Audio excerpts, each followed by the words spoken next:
Hello and welcome to Ignore the Noise and Move Forward by Anne Emanuel.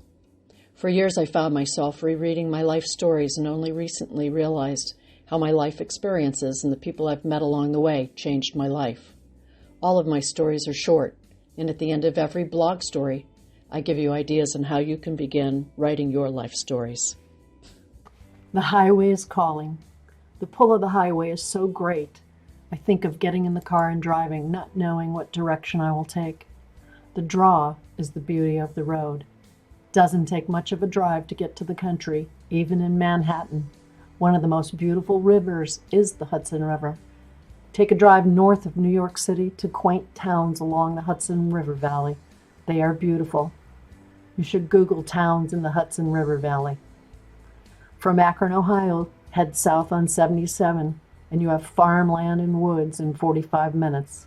So the draw of the road is an adventure and seeing something new, maybe I've never noticed before, or a road I've never been down. Keep traveling south, and you'll almost be in heaven, West Virginia. I'm always grateful for the freedom of the highway. I always wondered what my grandmothers were thinking about in their day. Life was tough. What were their dreams? I think of each one and I ask myself, what did she feel like she was missing out on? Or was she fulfilled? Did she look at what she had and feel blessed? Women have never had it so good. Our options are far greater today than our grandmothers. There's a picture of one of my great paternal grandmothers who had many children. The look on her face. I wish I knew what she was thinking. If no one tells you what you're missing in life, would you know? I recall the story of one great-great-grandmother who had many children.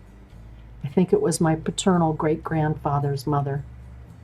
It was a story of a preacher who came to visit my grandmother to encourage her to go to church.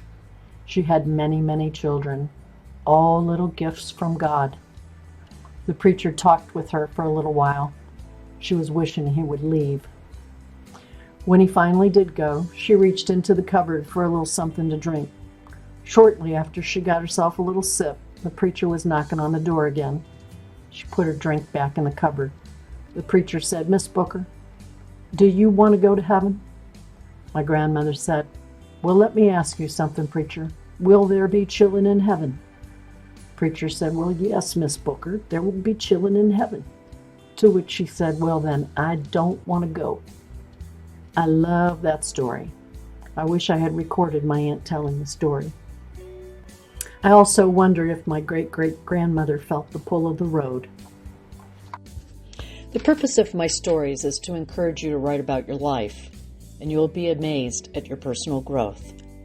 You know how when you're talking with someone and they're telling you their experience, and while they're telling you their life experience, a thought comes into your mind, you can relate, you have a story to share too.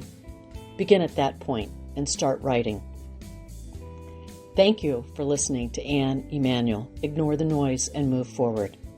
If you enjoyed my story, check out anneemanuel.com. Download the writing tips or sign up for new stories. Feel free to comment on this podcast. You can also follow or connect on social media. Thank you.